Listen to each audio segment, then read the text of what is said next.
Buenas, buenas, ¿cómo están? Soy el maestro internacional Maximiliano Pérez y hoy vamos con el cuarto torneo de la Unión Soviética.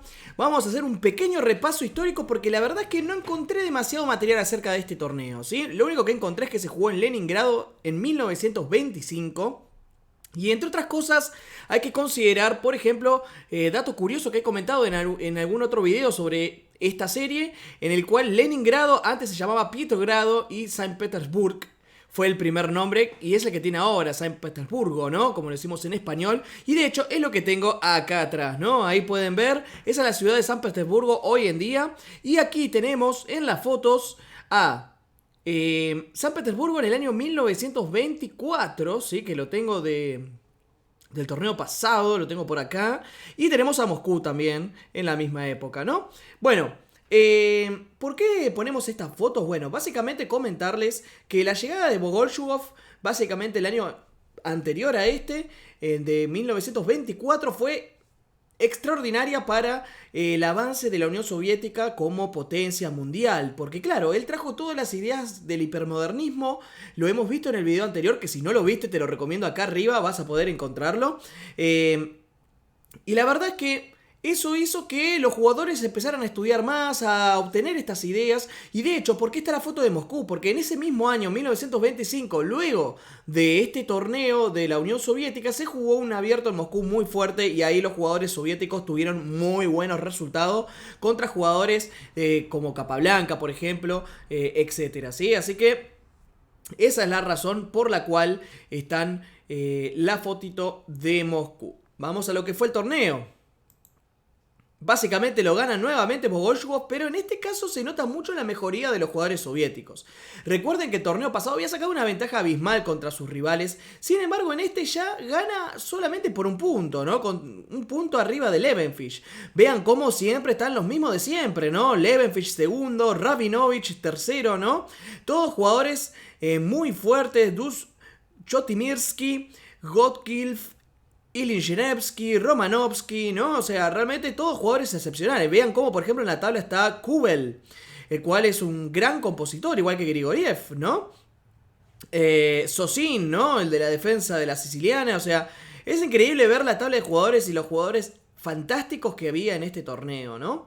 Bueno, vamos a pasar a lo que es la partida de hoy. Básicamente juega Bogolyubov de blancas contra Zubariev.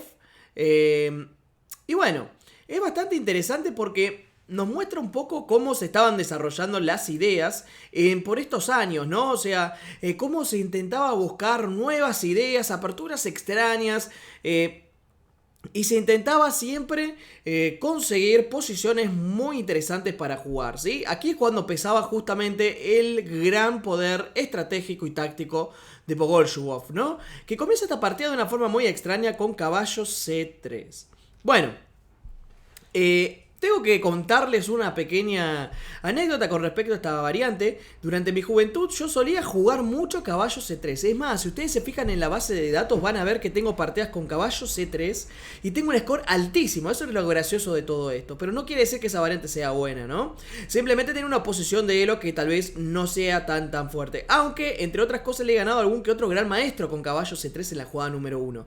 Que la verdad no es una jugada que les recomendaría que hagan, pero tampoco es una jugada que es horripilante y es malísima, ¿no? Porque tiene un montón de transposiciones y realmente se puede jugar, ¿no? Ahora, ¿cuál considero que es la respuesta más fuerte? D5. Esta me parece que es la opción más importante. Y como les digo, esta apertura en sí con caballo C3 no es mala, porque aquí puedo jugar D4, por ejemplo, y el sistema Yobaba con alfil F4, por decir algo, ¿no? Entonces, la verdad es que no, tampoco que se puede considerar malo, pero en la partida vino D4, que es una de las ideas principales de este sistema con caballo C3, D4, caballo C2, E5, caballo F3, alfil D6 y caballo G3. Entonces la idea principal de blanco, ¿cuál es?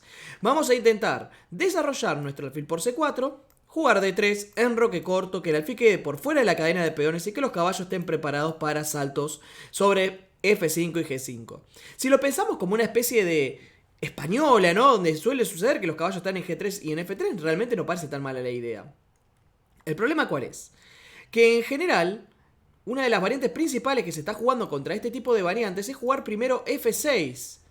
evitando la captura. Después el alfil a E6, evitando que el alfil llegue a C4. Y después se suele jugar H5. Ahora lo vamos a ver porque también se puede hacer una idea similar a esta. Caballo G3, C5, alfil C4, caballo C6, D3 y alfil E6 vino en la partida, ¿no? Bueno, caballo F5, alfil por C4, D por C4, alfil F8 y enroque corto. Es muy interesante notar cómo la verdad es que el dejarse comer en C4 no fue una de las mejores ideas en la posición, pero también encierra un concepto bastante interesante que justamente nos va a enseñar esta partida. G6, caballo G3, y aquí es cuando sucede algo bastante interesante. El negro jugó alfil G7, que a primera instancia podríamos decir, bueno, sí, es una jugada supernatural, es decir, desarrolla una pieza, la lleva al centro, ¿no? Defendiendo al peón de 5, bueno, me prepara el enroque, todo parece estar muy bien, pero aquí es cuando nos encontramos con un concepto muy importante que se ha desarrollado mucho en estos últimos tiempos, y es los ataques laterales aprovechando que el centro está cerrado. Entonces aquí la mejor jugada en realidad es H5. Lo cual nos enseña dos conceptos muy interesantes. El primero es que cuando un caballo está en G3 o en B3, las jugadas de peón H5 o A5, dependiendo de dónde esté el caballo, suelen ser bastante molestas. Lo segundo que nos enseña esta jugada es que los ataques laterales, cuando el centro está totalmente cerrado y no se puede abrir, realmente son muy interesantes. Entonces, por ejemplo, si aquí H3, H4, y si caballo E2, alfil E7, y si torre 1, por ejemplo, G5, y la verdad es que el negro está muy bien acá. Porque se viene un G4, se viene un ataque bastante curioso sobre la posición del blanco, y no se ve clara una reacción inminente, ¿no? Y como les digo, no tiene mucha reacción el blanco por el simple hecho de que, en cierta medida, el centro está totalmente cerrado y el blanco tiene y el negro tiene mucha ventaja de espacio, ¿no? Bueno, no está perdido ni mucho menos. De hecho, tiene alguna que otra estrategia tratando de jugar caballo H2 y buscar las casillas blancas, pero no está del todo claro que esto pueda favorecer al blanco, ¿no? Por supuesto, posición peleada, pero el negro está muy bien, ¿sí?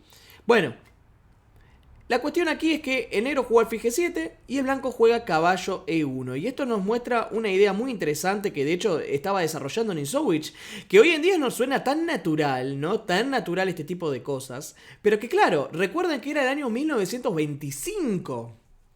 Entonces, ¿cuál es esta idea natural? El bloqueo, ¿sí? Nisowich decía justamente cuando estábamos enfrentando a un peón pasado o a alguno que está por serlo, bloquearlo es la mejor alternativa, ¿no? Entonces caballo G7, caballo D3. Vean cómo pone el caballo enfrente del peón que está más próximo a estar pasado, ¿no? Y de esta manera el caballito que ataca y está muy muy bien. Dama D6 y aquí vino F4. Por supuesto juega de forma agresiva el blanco porque si no está muy atrasado en lo que sería la posición, es decir, atrasado con respecto al espacio. F6, A3 y noten cómo se prepara también opciones de ruptura por el flanco de dama, porque recuerden, cuando queremos ganar posicionalmente a nuestro rival, debemos atacarlo por varios sectores. Si lo atacamos por un solo sector, se va a defender allí y no va a pasar absolutamente nada. A5, dama G4, H5 y dama H3. Entonces vino B6, peón por peón, caballo por peón, caballo por caballo, peón por y alfil G5. Torre F8 y aquí el blanco jugó caballo E2, que en cierta manera encierra una idea interesante, pero que es bastante curioso. Pero esta posición, a pesar de parecer realmente muy muy buena para las blancas, no es así. Porque hay varios detalles que hacen que realmente no sea tan sólida como parece en primera instancia. Uno de ellos, y el más importante, es que los peones están rotos. Y esto le puede traer serios problemas posicionales. Y a pesar de que tenga un alfil malo, por ejemplo, como se puede ver claramente, tiene estos dos peones rotos y eso ocasiona muchos problemas. Aquí el módulo, por ejemplo, recomienda caballo H1 entre una de sus opciones. Caballo acá y caballo F2. Y por ejemplo, si quieres jugar alfil F6, tomar y caballo D3 e instalar de nuevo el caballo. Que era un poco la idea de Bogoljubov. Pero el detalle está en que cuando volvemos vía E2, el negro jugó caballo G8, torre por, y aquí es bastante curioso, pero la mejor captura era rey por, porque si hacemos jaque tenemos la opción de jugar alfil F6 y si dama H4 simplemente acá. Entonces claro, ¿qué sucede? Nos liberamos del alfil malo de F6 y al mismo tiempo logramos que se ejerza cierta presión sobre el peón de E4, es decir, el blanco va a quedar con todas sus debilidades y nosotros vamos a quedar con las buenas piezas que son el caballo, la dama y la torre, ¿no? Y nos liberamos de este alfil de negras. Esto hubiera sido lo mejor para las negras. Pero en la partida vino alfil por F8 y parece algo como que no pasa nada, pero el tema está en que ahora torre F1 y las piezas no terminan de acomodarse, ¿no? Es como que no termina de conseguir la actividad necesaria. Y ahora el blanco aparte puede esquivar el cambio con alfil E2, ¿no?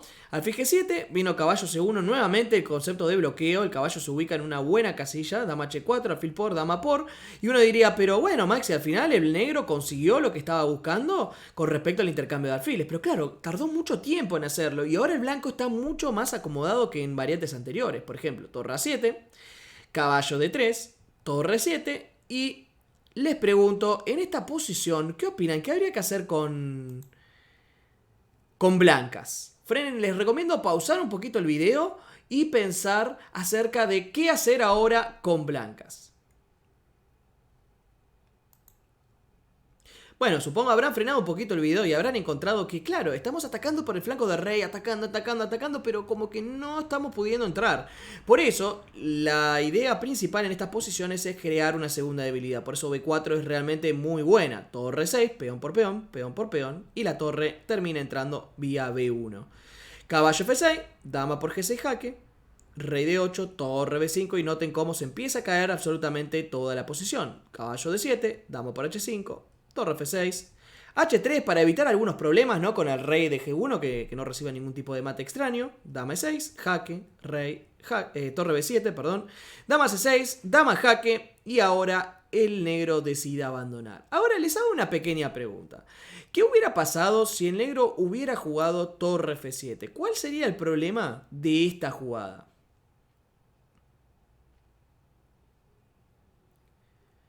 Bueno, básicamente existe una combinación muy bonita que es torre por caballo. Si rey por, tenemos dama por torre, ¿no? O sea, entonces rey por torre no se puede por dama por torre. Y si dama por torre, que parece lo natural, aquí tenemos la opción de jugar dama por torre. Rey por dama, caballo por peón jaque, rey E7, caballo por dama y luego de rey por tenemos 3 peones de más y un final de reyes totalmente ganado. Muchas veces las combinaciones no son utilizadas solamente para ganar material instantáneo, sino también son utilizadas para lograr cambios masivos de piezas que nos lleven a finales aún más ventajosos, ¿sí? Bueno, espero que se haya entendido toda la partida, que les haya gustado y bueno, por supuesto, pueden, si les ha gustado el video, les pido que dejen ese like que ayuda muchísimo a la causa para que más gente lo pueda ver, ni hablar, se lo pueden compartir con sus amigos, ¿sí? Y bueno, pueden seguirme por las redes sociales que se está viniendo en breve nuevos cursos, voy a estar subiendo de ajedrez, allí se van a poder enterar, voy a estar subiendo varias cosas, así que desde ya agradecerles por estar viendo el video y nos vamos a estar viendo en la próxima edición de los campeonatos de la Unión Soviética. Chau, chau, nos vemos.